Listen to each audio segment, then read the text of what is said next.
السلام علیکم ورحمۃ اللہ وبرکاتہ۔ بسم اللہ الرحمن الرحیم۔ دوستو، مئی 1993 کے دوران جمعے کے دن جدہ میں واقع ایک مشہور مسجد دیکھنے کا اتفاق ہوا۔ اسے مسجد ابراہیم جفالی کہا جاتا ہے۔ شیخ ابراہیم جفالی ایک مخیر شخص تھے جنہوں نے اسے ایک وسیع و عریض خطے میں بنوایا۔ یہ مسجد 1401 میں مکمل ہوئی۔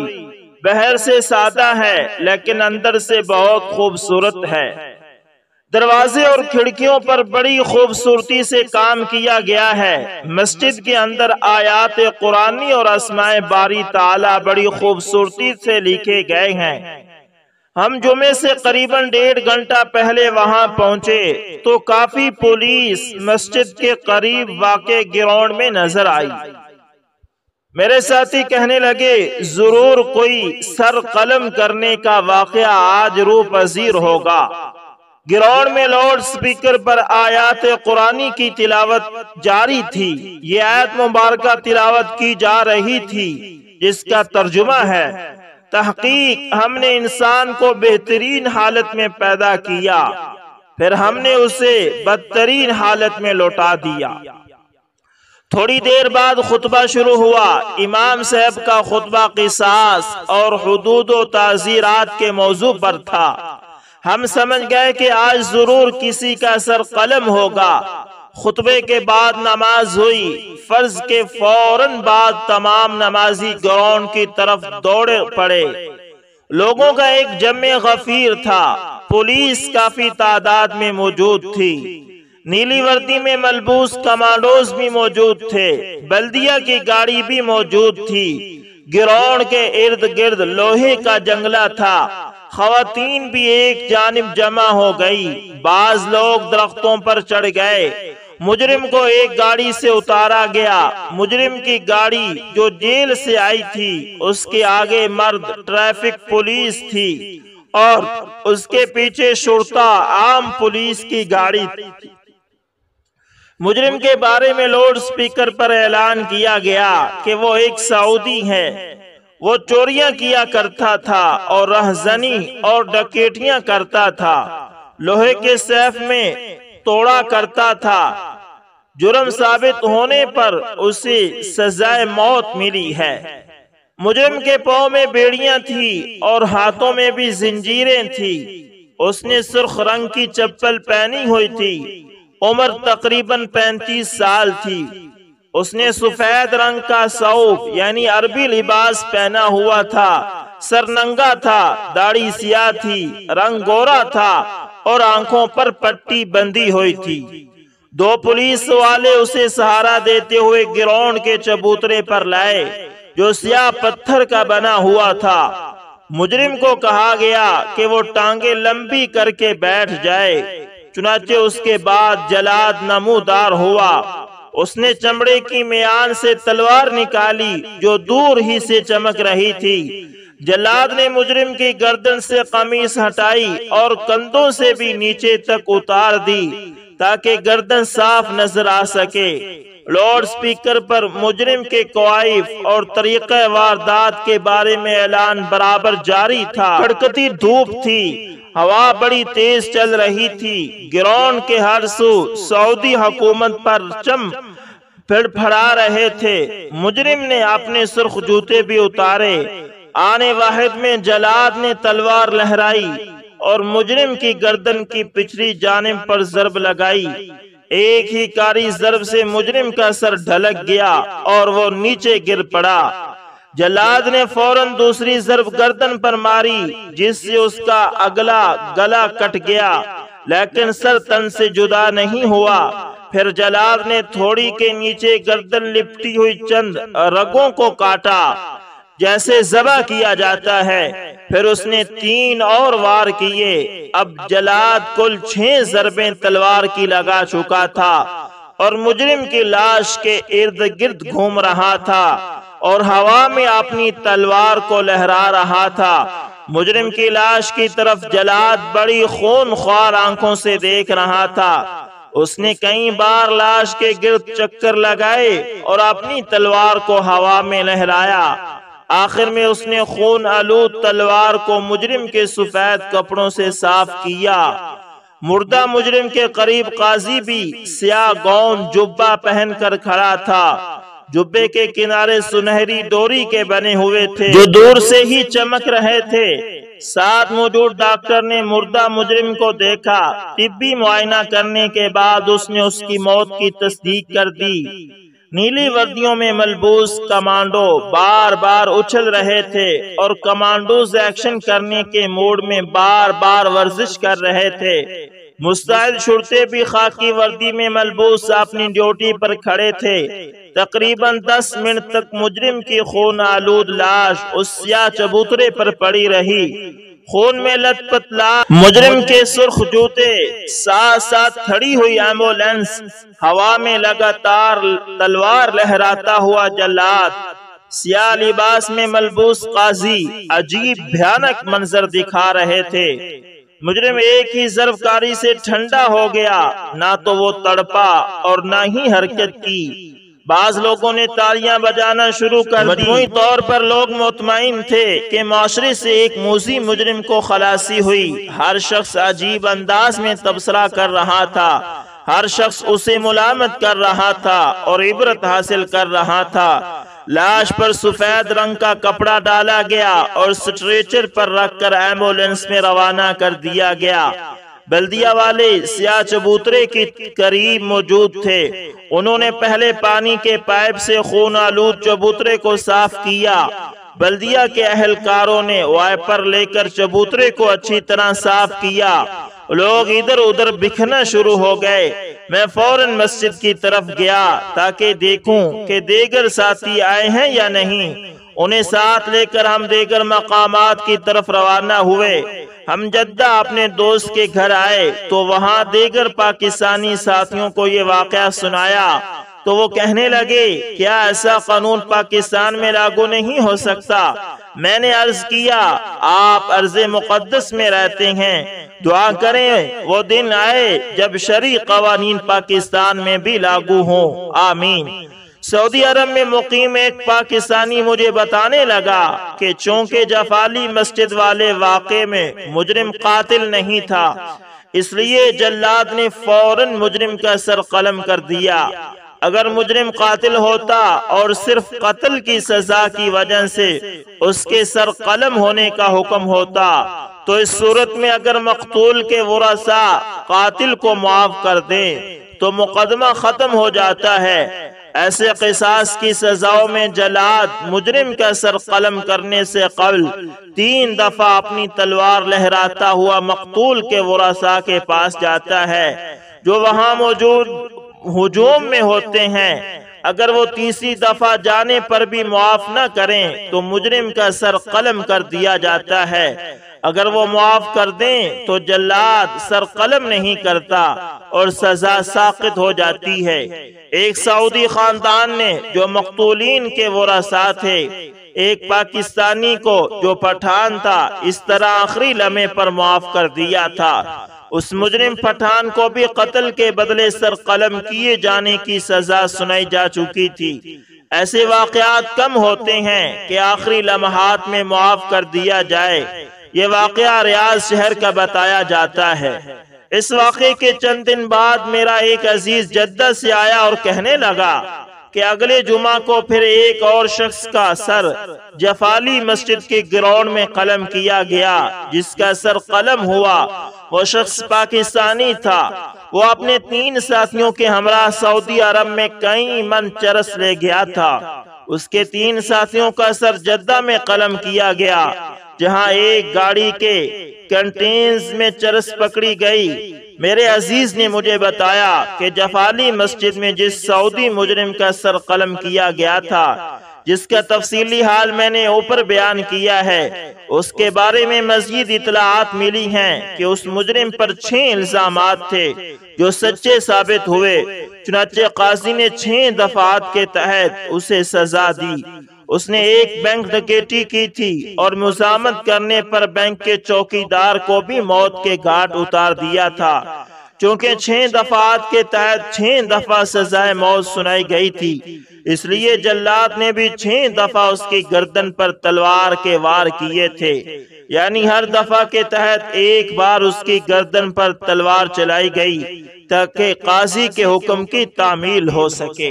اللہ اکبر، اللہ اکبر، کاش یہ سزائیں پاکستان میں بھی لاگو ہو سکیں۔ دوستو اسی طرح ایک بزرگ فرماتے ہیں کہ میں ایک مسجد میں 2 رکعت نماز پڑھنے کی نیت سے داخل ہوا، وہاں ایک عابد اور تاجر بیٹھے ہوئے تھے اور وہ عابد دعا مانگ رہا تھا کہ اے مالک میں آج فلاں فلاں قسم کا کھانا، فلاں فلاں قسم کا حلوہ چاہتا ہوں۔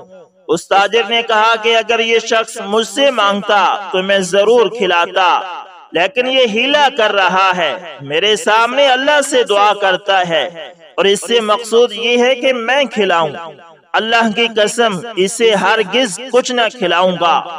وہ عابد دعا سے فارغ ہو کر مسجد کے ایک گوشے میں سو گئے۔ ناگاہ مسجد میں ایک شخص آیا، اس کے ہاتھ میں ایک دسترخوان ڈھکا ہوا تھا۔ اس نے مسجد کے چاروں طرف دیکھا تو اس عابد کو ایک گوشے میں سویا ہوا پایا۔ ان کے پاس آ کر انہیں جگایا اور دسترخوان ان کے آگے رکھ کر ہٹ گیا۔ اس تاجر نے جو دیکھا تو اس میں اتنی ہی اقسام کے کھانے تھے جتنے اس عابد نے طلب کیے تھے۔ اس عابد نے اپنی خواہش کے مطابق خوب کھایا اور باقی واپس کر دیا۔ تاجر نے اس لانے والے سے کہا کہ میں تجھے خدا کا واسطہ دے کر پوچھتا ہوں، تو اس شخص کو پہلے سے جانتا تھا؟ اس نے کہا واللہ میں نہیں جانتا، میں ایک مزدور آدمی ہوں، 1 سال سے میری لڑکی اور بیوی ان کھانوں کا شوق رکھتے تھے مگر اتفاق نہیں ہوتا تھا۔ آج میں نے ایک شخص کا بوجھ اٹھایا تو اس نے 1 مسقال سونا مجھے دے دیا، میں گوشت وغیرہ خرید لایا اور میری بیوی پکانے لگی، اتنے میں میری آنکھ لگ گئی، میں نے خواب میں حضور صلی اللہ علیہ وسلم کو دیکھا۔ آپ صلی اللہ علیہ وسلم نے فرمایا آج تمہارے یہاں ایک ولی اللہ آئے ہوئے ہیں اور مسجد میں ٹھہرے ہوئے ہیں، تو نے جو کھانے آپ نے گھر والوں کے لیے پکوائے ہیں ان کا انہیں بھی شوق ہے، یہ کھانے ان کے پاس لے جاؤ، اپنی ضرورت کے مطابق کھا لیں گے اور باقی میں اللہ تمہیں برکت دے گا اور میں تیرے لیے جنت کی ذمہ داری دیتا ہوں۔ میں نے بیدار ہو کر اس کی تعمیل کی ہے۔ تاجر نے کہا میں نے اس شخص کو اللہ سے مانگتے ہوئے سنا تھا۔ پھر تاجر نے پوچھا تو نے اس پر کیا خرچ کیا ہے؟ اس نے کہا 1 مسقال سونا۔ تاجر نے کہا مجھ سے 10 مسقال لے کر اپنے ثواب میں مجھے 1 قیرات کا حصہ دار بنا لو۔ اس نے کہا یہ نہیں ہو سکتا۔ تاجر نے کہا 20 مسقال لے لے۔ اس نے کہا نہیں۔ پھر کہا 100 مسقال لے کر شریک بنا لے۔ اس نے کہا قسم ہے اللہ کی میں ہرگز ایسی چیز کو جس کی نبی صلی اللہ علیہ وسلم نے ضمانت کی ہے فروخت نہ کروں گا، اگرچہ تو ساری دنیا اس کی قیمت میں دے دے۔ اگر تجھے اجر لینا تھا تو مجھ سے پہلے اس عابد کی خواہش پوری کی ہوتی، مگر اللہ جسے چاہتا ہے اپنی رحمت کے ساتھ مخصوص کرتا ہے۔ راوی کہتے ہیں کہ تاجر اپنی غفلت سے بہت شرمندہ ہوا، لیکن اس کی ندامت نے کچھ نفع نہ دیا اور پریشان ہو کر مسجد سے نکلا جیسے اپنی گم شدہ چیز پر کوئی پریشان ہوا کرتا ہے۔ تو دوستو اس لیے کہتے ہیں کہ اللہ والوں کی دوستو اسی طرح نقل کیا جاتا ہے، وہ معلمہ کہتی ہیں کہ میں طالبات کی ایک ٹیم کو سال کے آخر میں ایک پروگرام میں ان کی ماؤں کے سامنے ایک نظم پیش کرنے کے لیے ٹرین کرتی تھی۔ وہ کہتی ہے کہ تیاری اور ریہرسل کے مختلف مراحل کے بعد بالآخر پروگرام کا دن آ گیا، نظم شروع ہوئی، مگر ان کی اس خوبصورت کارکردگی پر اس وقت پانی پھر گیا جب ایک بچی جو اپنے سہیلیوں کے ساتھ نظم پڑھ رہی تھی اچانک اپنے ہاتھ، جسم اور انگلیوں کو حرکت دینے لگی اور اپنا منہ کسی کارٹون کے کریکٹر کی طرح بنانے لگی۔ اس کی ان عجیب و غریب حرکتوں کی وجہ سے دوسری تمام بچیاں پریشان ہو گئی۔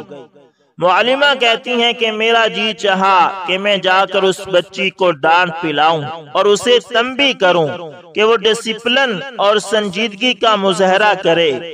مجھے اس پر اتنا غصہ آیا کہ قریب تھا کہ میں اسے سختی کے ساتھ ان بچیوں سے کھینچ کر الگ کر دوں، لیکن جو میں اس کے قریب جاتی وہ پارے کی طرح چھٹک کر مجھ سے دور ہو جاتی۔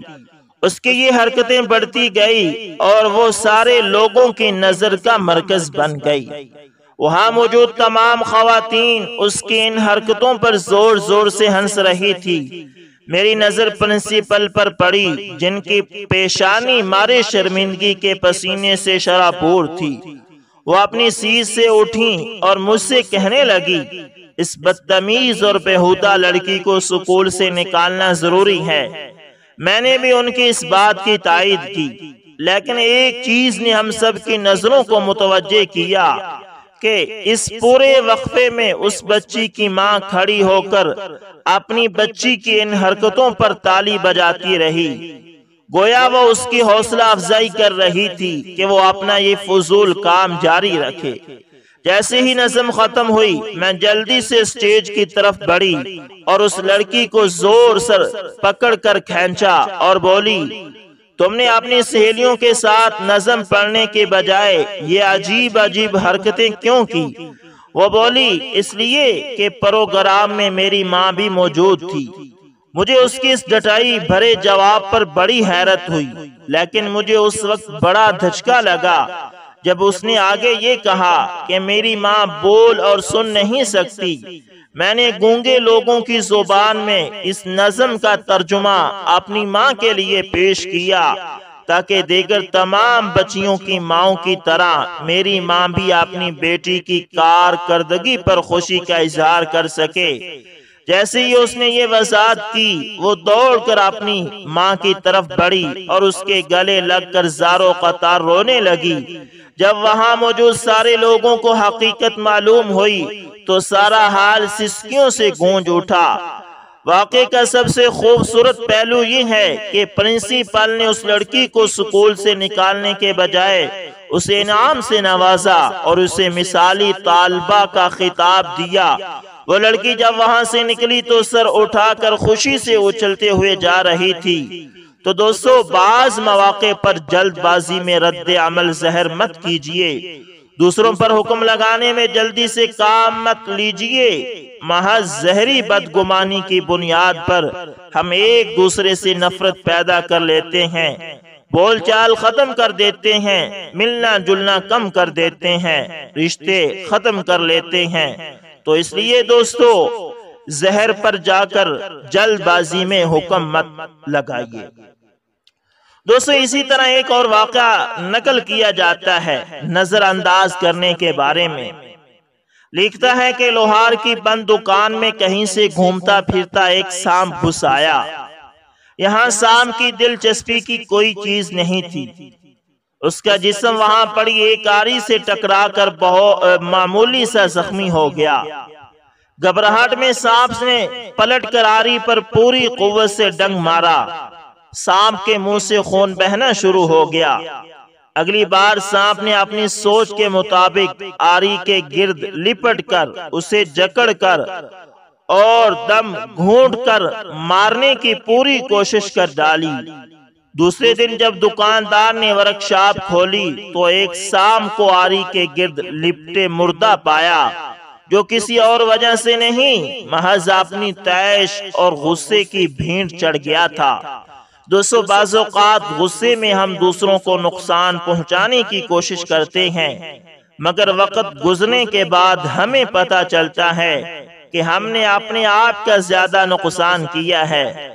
اچھی زندگی کے لیے بعض اوقات ہمیں کچھ چیزوں کو، کچھ لوگوں کو، کچھ حادثات کو، کچھ کاموں کو، کچھ باتوں کو نظر انداز کرنا چاہیے۔ اپنے آپ کو ذہانت کے ساتھ نظر انداز کرنے کا عادی بنائیے۔ ضروری نہیں کہ ہم ہر عمل کا ایک رد عمل دکھائیں۔ ہمارے کچھ رد عمل ہمیں محض نقصان ہی نہیں دیں گے بلکہ ہو سکتا ہے کہ ہماری جان بھی لے لیں۔ دوستو امید کرتا ہوں کہ یہ واقعات آپ کو اچھے لگے ہوں گے، اور امید کرتا ہوں کہ آپ لوگوں نے اس سے بہت سے نتائج بھی اخذ کیے ہوں گے۔ دوستو اگر ویڈیو اچھی لگے تو لائک شیئر کومنٹ لازمی کریں، اور اگر آپ ہمارے channel AS information T V پر نئے ہیں تو دوستو اس کو لازمی سبسکرائب کریں، اور ساتھ میں بیل کے نشان کو دبانا نہ بھولیے گا تاکہ ہر نئی آنے والی ویڈیو کا نوٹیفیکیشن آپ لوگوں تک پہنچتا رہے۔ دوستو ملتے ہیں کسی نیکسٹ اچھی سی ویڈیو کے اندر، تب تک کے لیے اللہ حافظ، جزاکم اللہ۔